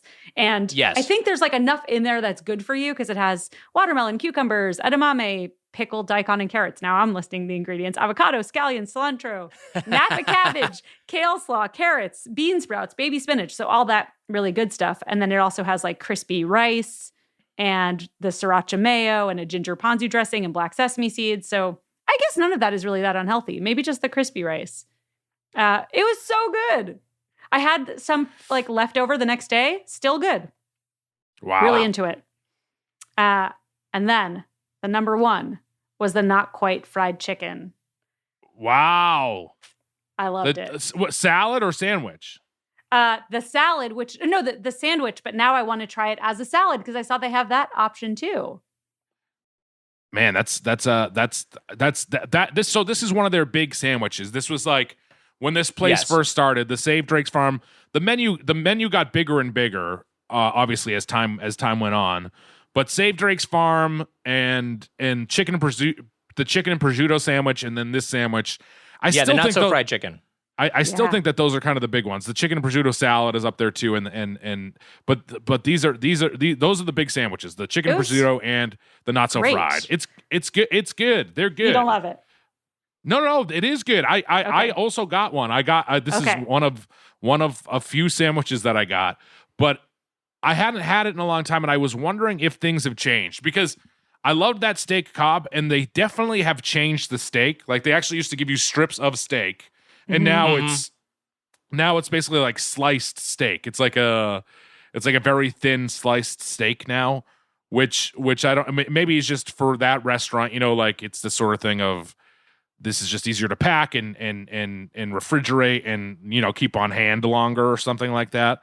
But it used to be actually chunks of steak. And the chicken is kind of the same thing, where it's just like a thinly sliced chicken, almost not deli style, but it's and I think that's always the way the chicken always was. But I hadn't had it in a long time, and I think it is really great. But I wondered if it had changed at all. They basically like put like little crispy, like kind of little crispy ricey things in there with the chicken to give it the feel of they call it Mendo's Krispies, but I don't know what that means. Me neither, and I never wanna know. Yeah, don't it's like find out. Poplars from Futurama. Different than the crispy rice in the salad. It was like a different crunch than that. But I know what you're saying about the slicing because I had like a bite and it was so good, and I was like, "Is it fried chicken? It's not quite fried chicken. What does that mean?" And then I had a little bit of like the chicken by itself, and it's sort of unremarkable, but it's the bite. The bite together is so good. Yes. And I guess it's like a way to make it seem like fried chicken. The gimmick of it is, but without the the caloric bomb of it actually being a fried chicken. It's like a roasted chicken breast with those aforementioned Krispies. Yeah. And I think everything. Here's the deal with Mendo is like all the vegetables, like that like kind of slaw combination on top of the chicken sandwich is really good. I think if you're going here to get like an actual fried chicken sandwich, they actually do have one, which I got as well. Oh, I'm excited to hear how it compares. But I don't think this is the type of place you go for anything like that. In fact, as far as like hot food goes here, it is kind of and I've eaten at the restaurant plenty of times. I did this time get it delivered each time. Look, Delta's back. Delta's here, not back. Delta's here. You gotta be safe. And so you got to be safe. And I didn't want to go and eat in the restaurant, but it's never a place where you're gonna get like, oh, that's like a nice hot sandwich. I feel like for some of the grilled sandwiches, the Reuben Wags. I know that you just gave a little head nod there. Well, the Reuben. You not gonna get a good hot sandwich there? I don't know. The Reuben is the I feel like what I was gonna say is the Reuben, the grilled sandwiches, sandwiches. Yes. But the not so fried chicken sandwich isn't like a hot, like it's not. The chicken meat isn't like hot. You know what I mean? Correct. It's like kind of like room temperature to warm. It's not, it's not super hot. Anyways, regardless of that. I think that it tasted, to me anyway, so good without the hot component was like more impressive. Cause I just assumed that's the delivery thing but it still was so good. And maybe it wouldn't have been hot even in the store, in the restaurant. But by the time it got to me, it was just like, this is so good. Wow. It's very good. It's a great sandwich. It makes sense that that this is one of their little stars, I feel like.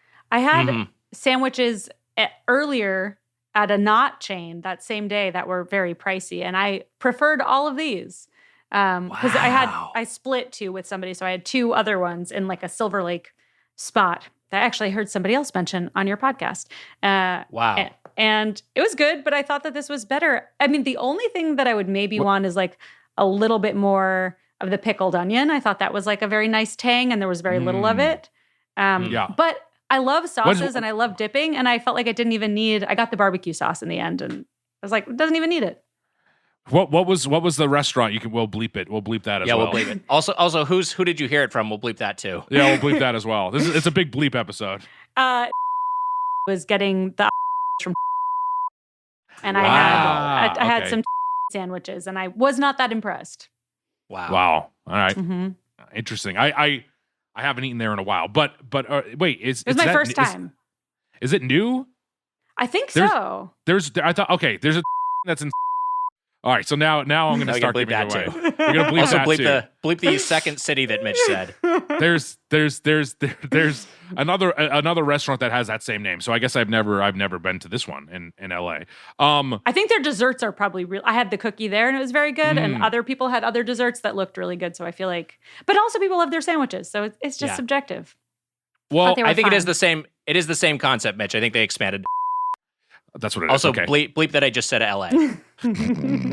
But don't bleep it the second time when you said I think the sandwiches at this place are good too. I do think of it more as a salad place. I like to get my salads from Mendocino Farms because you're going to have some good salads and you're not going to feel as bad as eating all these sandwiches. But I tried a few different sandwiches. One of my first meals back, which was, was good, Wags, because you do know at this place that you are getting like good ingredients. That is the plus size about Mendo. You're getting good ingredients, like I said, good veggies, and the it does feel like quality stuff. So I'll go into my sandwiches. I got one that's a special because they do change up seasonally. They change up some of their sandwiches and stuff. And I got the Summer Street Corn with chicken sandwich, which is al pastor chicken over creamy street corn with poblano and onion rajas. Oh God. Pickled red onions, tomato, shredded romaine, cilantro, and jalapeno salsa verde on a toasted sesame roll. So that was one of the sandwiches I got. And you know what? Of this whole meal, that might have been the bite of the night, Wags. Wow. That was, and I got the Mendo's crispy, the Mendo's crispy chicken sandwich, not the not so fried chicken sandwich. I got the actual their version of a fried chicken sandwich this time, and the bistro steak. The bistro steak was kind of the loser of the bunch. I wasn't thrilled with it, but the their version of the fried chicken sandwich is good, but it's just the sort of thing of it just doesn't fit at this place. It's like a fried chicken patty. It just doesn't. There's no fryers at this place either. You know what I mean? Like it's apparently an air fried chicken. Yeah, like because they don't have fries or onion rings or any side like that. Even though it is a sandwich shop, all their sides are like deli cold case sides. Mitch, I have a hot take, and this is maybe easy for me to say as someone who's not eating meat right now. But as far as steak goes, unless it's a steak, get it out of here. Jeez, I don't need a steak sandwich. I don't need steak as a protein in something. I'll take a steak, but usually a lot of times when you're getting like steak in a salad or something, they're cheaping out on the product. I don't need that. Well, give me chicken. Here's the issue: is that I don't agree with your take because give me a steak and cheese. You're wrong. I like steak. A D'Angelo steak and cheese still great. The thing here is I got this bistro steak, and right off the bat it says carved steak with Dijonnaise, basil pesto, caramelized onion jam, roasted tomatoes, arugula, lemon squeeze on toasted sesame roll. Here's the thing. That steak was not carved. And I'm looking at the picture. You can see red here. I got the steak that when a lot of the times I'll get the chicken Cobb salad, you'll sub out for steak. Yes. It was that sliced thin steak. There was no carved steak here. This was thin. steak, and the sandwich So itself, closer to like a cheesesteak. yeah, but I mean, like not hot either. It's like in that Mendo. It's like basically they have the chicken, and it was kind of like the steak version of the chicken. Which I know this sounds very stupid, but it makes sense if you've been to Mendo before. It's like the thin slice, the thin sliced steak, and the Mendo's crispy chicken sandwich was interesting. It was better than the bistro steak, but it was very sloppy. It was just a mess.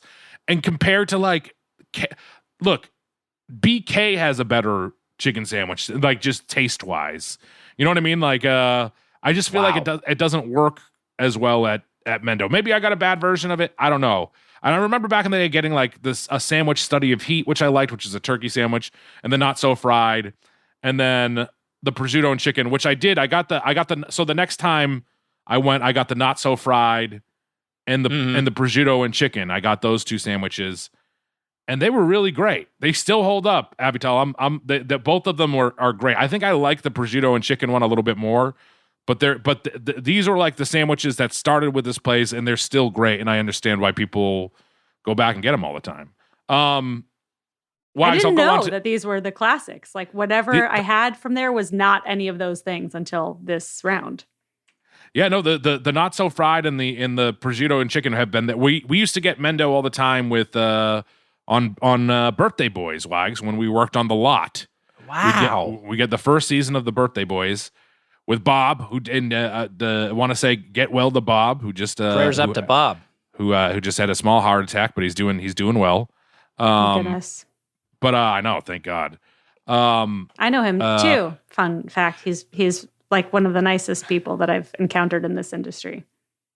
I always do an impression of Bob on here, and I'm always like, it's me, Bob. But I love Bob, and he's like a guy. he's a guy who like, you know, very close to a father figure in many ways. Where you want him to, you know, yeah, right. You want him to think you're funny. He was getting a turkey sandwich from the same spot every day. Yeah, I mean, Bob probably would be fine with that. Yeah. But I got the two old classics, Wags. I got those 2 sandwiches, and they didn't disappoint. They were really good. And Abital, I got myself a chocolate brownie cookie, which is kind of the brownie version of it, and it was great. That's what I got. I wanted the other that's the one you got. They were out, all right. So I got the same one. Oh yeah, no, I loved it. I thought it was really fantastic. And I actually ate it the next day. I ate it. I saved it a day. Up. And it held up great. I also got myself some basil pesto shells. They do like small kind of like deli salads, and those are good. They have another one that's like more in a red sauce, more of a mendocino sort of deal. Right. Like I forget. I think like almond romesco shells, I think is what they're called. But I'm just going off the dome on that one. But those are really good. But their deli case is good. In that first order, I got a Thai watermelon and cucumber salad, which is probably similar to that. You know, they have that watermelon. But they're not trying to pass it off as poke in yours. No, they're not trying to make it as poke. And it was a really tasty salad. It was really good. It's a fruit salad, but it was really good. You get it's a little spicy with that Thai flavor. Yeah. And I also got a spicy Dijon potato salad, which I didn't like as much. But their salads, you can go up to the front counter when you're there. They'll give you a little spoonful to try, which I don't know if they still do in the age of COVID, but they'll usually give you a little taste test. And those deli salads are really good. Nick, what do you think? I agree, and I will say this: we have similar minds. First off, call us the Cookie Crew, because I also got a chocolate brownie cookie. Wow. Ready for your fucking mind to be blown. I got the same damn cookie. And let me tell you, it was good as hell. I liked it. It's a good cookie. I have low expectations for a cookie from a sandwich shop. Usually it's like Jersey Mike's is like the ceiling of how good these can get. Jersey Mike's brownies are great. And their brownies and cookies are great. Also, yes, but do we have to call ourselves the Cookie Crew? Yes, we do. I thought we before the episode started, we pointed out that we're all wearing blue. We were the Blue Crew. That's right. And now we're the Blue Crew. And also the Cookie Crew. Cookie we're Monster both these is things. blue. That is true. There you go. Monster Crew. I love it. I thought their cookies did not look good, so I was really happy that they were good. They don't look great in the pictures. They look honestly, if you put one of them next to a Subway cookie, they look the same. But really? It's I think much, Subway cookies are so good. Wow, hot take. Okay. Wow. No, people are big fans of Subway cookies. I feel like even more than the sandwiches themselves. But yeah, no, the cookies. I had one. I'll go over my one last order because there was I got more stuff on my last order just yesterday. But Wise, I want to hear more of your cookie thoughts here. Okay, the cookie was good. It was sweet and delicious and tasted fresh baked. I don't know if they bake them on site or not, but it seemed that way. I got I got two of the same salads as you: the Thai watermelon and cucumber salad on my first visit, and the spicy Dijon potato salad. Here's my Mendo take. They rotate what's in and out of their cold case semi-arbitrarily. So like you mentioned, there's two kinds of pasta salad, and sometimes there's a better one and a not so good one. I think it's the same case with a potato salad. They also have a dill potato salad that's not spicy, and I like spicy foods. I'm something of a heat seeker, but the dill potato salad that they have sometimes is better flavor-wise. It's like a better potato salad overall than the spicy Dijon potato salad. So I'll prefer that one when that's available. But I agree with you. The Thai watermelon and cucumber salad was good. It outperformed my expectations.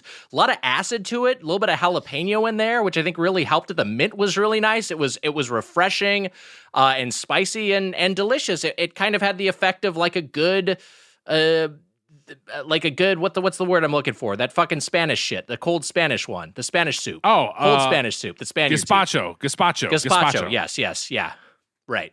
There we go. You're in Madrid. You might be sipping on that. It reminded me of that. It was delicious. And I also like as for cold soup and hot salad, huh?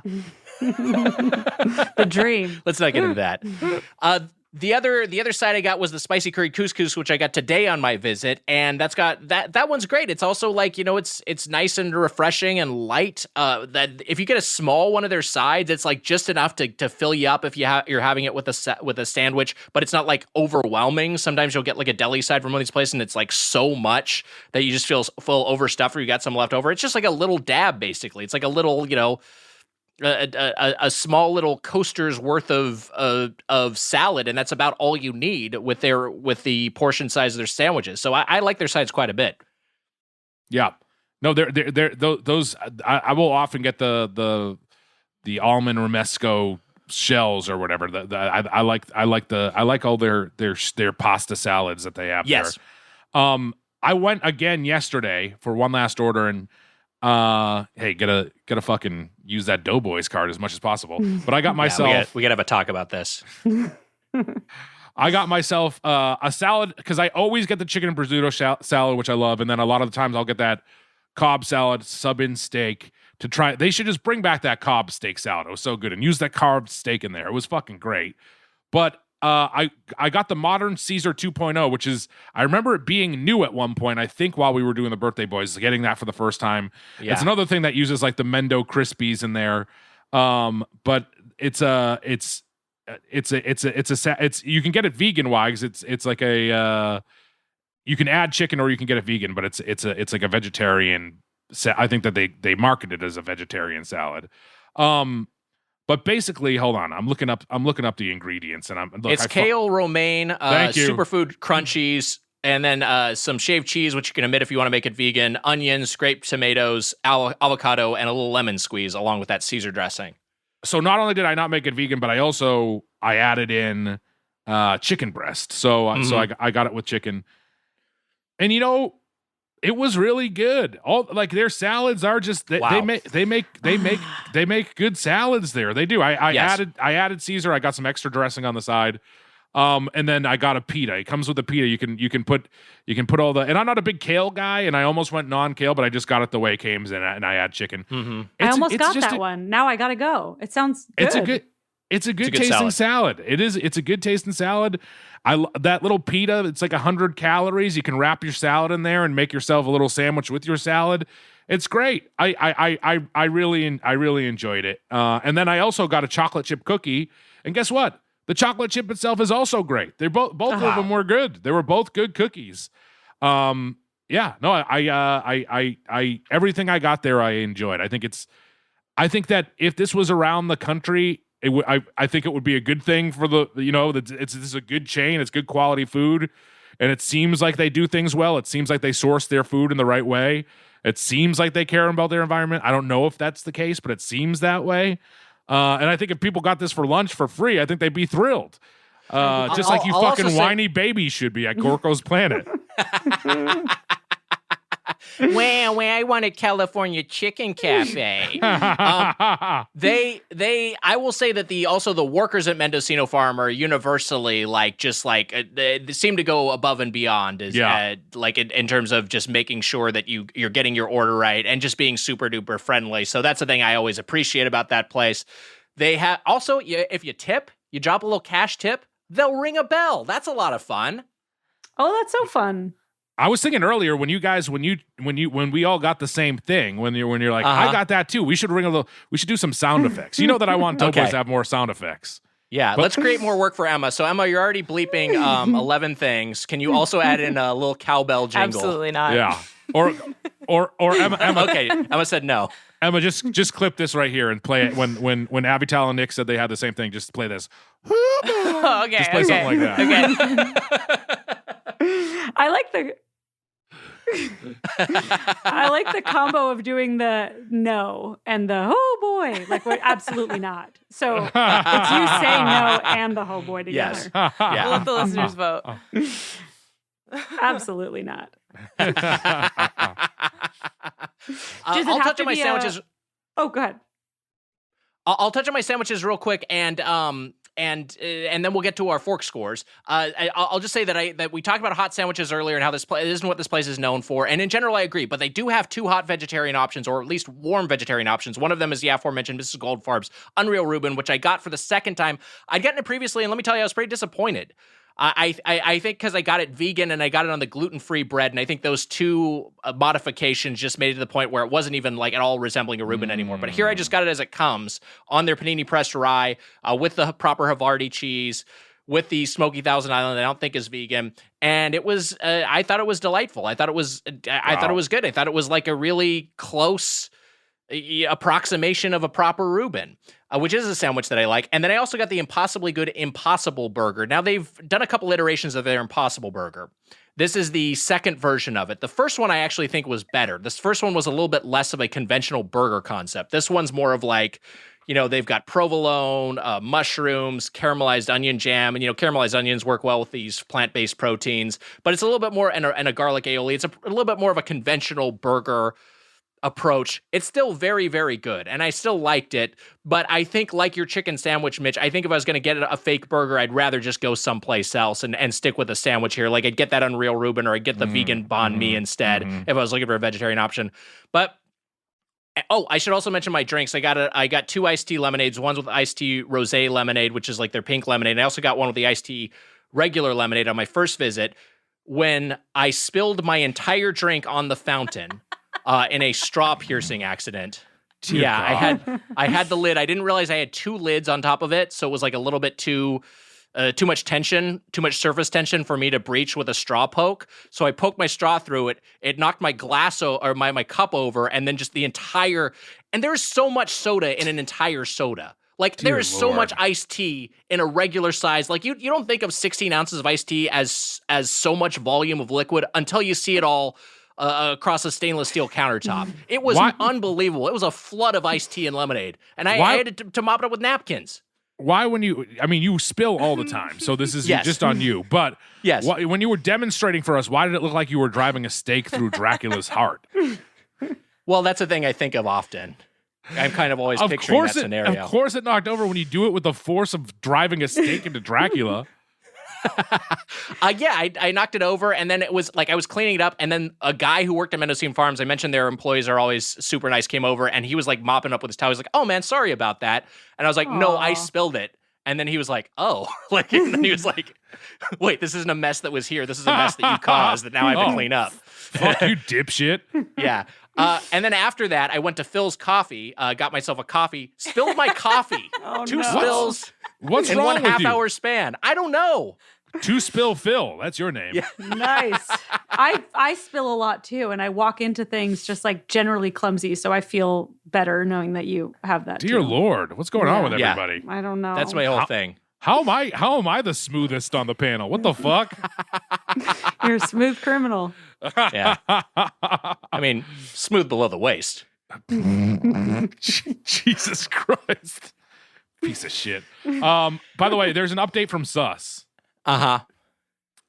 So like I said, what would happen if you signed up for Postmates and just ate all the food? And then I wrote back to him, what? And he said, like, let's say you sign up to be a Postmate driver, never done it before, you accept a bunch of orders and don't deliver them and just eat the food. Obviously, you'd be fired from Postmates, but beyond that, you think you'd face any consequences? Oh, so this is clearly his big heist he's been thinking about for a while. This is Susser's one last score before he moves to Mexico. This is like Eminem's guilty conscience. He's like he's playing out the scenario in his head. I did have a delivery driver take my food once. That has happened to me once. Oh, wow. Mm-hmm. Was it Susser? Probably. It was in New York, but I wouldn't be surprised if he was there at the time. Yeah, no, I think he probably does it on the road. We should get to our final thoughts on Mendocino Farms. So here's how this will work. We'll each go around. We'll give a closing argument, if you will, and like a summation of our thoughts on this chain based on this experience and prior experiences, and then end that by giving it a score from 0 to 5 forks. Avital, you are our guest. We will begin with you. I think I'm going to go with 4 forks because, I did that. I'm supposed to do that at the end. No, this is great. I had, I like it. An experience or past experiences, one that was bad, which I think really was more, the sandwich was okay, the place smelled bad. I can't get that out of my head, can't pretend it didn't happen. Then I've had decent experiences on set where I've liked it, but then this one, I just feel like I loved everything I ordered. I already want to try everything that you guys have liked. Was it a corn chicken salad? Got to go have that. Want to try the vegan banh mi. I'm ready to have that not quite fried chicken and the poke watermelon salad again. I want to try the other cookie. I'm a sauce queen, and I didn't even want sauce on that fucking not quite fried chicken. So I was really happy. And maybe it's also, quarantine and feeling like I keep eating the same foods over and over, but this was like such a nice break from that. I loved it all. I wanted to go. Wow. 4 Big forks. fan. 4 forks. Great score. Very good score. Spoonman, what do you think? I too am a sauce queen. With dressing, I'll order more. I always get the extra dressing. Also, you reminded me of when I was in college. This woman, Kristen Murray, she came to bring me a Dave Matthews Live in Chicago CD, which I still like. Was like she burned a copy of it for me, and I had a crush on her, but I was scared, obviously. But she came to my dorm room, and my roommate, who they call Lurch, it smelled in there. This is the guy who left toenail clippings. Wags, I've told you this before, right? It's revolting. They left the toenail clippings, but they call him Lurch, and it she walked in the room and it stunk, and I was like, and I just saw the look on her face, and I was like, I can't the kid was in the room. I couldn't say anything, but Kristen, if you're listening, that's what it was. It was not me. I wish you'd been like, it's Lurch. Just please know it's Lurch. It's Lurch. I don't think he knew his name was Lurch. But that's what everyone called him, and I just thought they were calling me Lurch. Yeah. I didn't realize that they were talking about him. You were internalizing it. Today they call him Senator John Kerry. Thank you very much. I went to school with Kerry. That's more your joke. I like Mendo. Like I said, a lot of big prayers to Bob. Bob, I hope you're feeling better. We love you. But a lot of good memories eating it back then. To me, it's like the sort of place where if my mom is in town and she's like, let's get salads for lunch or even for dinner, I'm like, good, I'll take my mom to Mendo, my mom and sister to Mendo. They'll love the salads here. They're great. I try to eat there as like, oh, this is a healthy lunch with being a little bit not too healthy, because that prosciutto and chicken salad, which has what does it have on it? It has nuts, right? Why? It has some sort of is it almond? No, not almonds. Is it almonds? Yes, it does have honey roasted almonds. Honey roasted almonds. It's fucking great. It's really great. But the sandwiches are good too. The baby, those baby whiny writers at Gorko's and everywhere else, they got to calm down, Wags. This is a good quality spot, and to have it everywhere, we're lucky to have a chain like this in LA. It's a great place to go. And I do think that it does become a place that's it's like with people got sick of it's still good. It's still a good place. It's very good. I had a bad situation with once, and I won't say what it was. Whoa, I want to know. I'll say it, but we'll bleep it. Okay. I got chicken there, and I like cut this thing, and I was like, this is tough, and I was chewing it, and it was a rolled up paper towel. Anyways, inside I think the you told that chicken? in the podcast before. I don't think I said the restaurant Okay. name. It was Maybe we'll have in to- chicken, or it was like just on your plate? I thought it was a piece of chicken. Oh, It was wow. it was like a rolled up tissue. Oh, Anyway, Okay. yeah, it was bad. We'll bleep the name of the chain, and then we'll play a cowbell after your story. I would put this above, I think. I put this. Yes, me I too. put this above the bleeped out restaurant. Mm-hmm. Because I actually think that restaurant is good too, and I think that it's just another place that people, and look, that's a mistake. Mistakes happen, and I think it's a thing that like you get too used to some of these places, and you're like, this place sucks. I don't want to eat there that often, and it's just because it's repetition, Wags. It is the sort of thing. Familiarity breeds contempt, as they say. Familiarity breeds contempt. I said it. I got it right the second Yes. time. Look, here's what Unfortunately, I we have say. to bleep it. No, we're not bleeping that, Emma. When I said familiarity right, you keep it in. All right, I here we don't think go. you actually ever did get it right. You got It's closer. possible I didn't. I don't think I ever will get it right. But It's delightful. but here's what I have to say. Mr. Mendocino, here's an offer you can't refuse. Fuck. Mr. Mendocino, here's an offer you can't refuse. 4.5 forks. Wow. Oh. 4 forks, 2 tines. Very And a good score. half. 4.5. Yes, Whoa. 4.5 forks. I think that, I mean, it doesn't get the perfect 5 because I think there is some quality issues that I think that like when it was first starting out, when it was at its height, it was a little bit better. And I think that like get the carved steak back, get some of that old stuff back. Go back to your old recyclable, your better for the planet packaging, but keep that top container thing with the Love it. with the little indent for the with the salad dressing. But it's almost a 5 forker to me. I really think it's great. I mean, hell, it's almost on the right day. I probably would have just given this 5 forks. I think it's a good restaurant. Wow.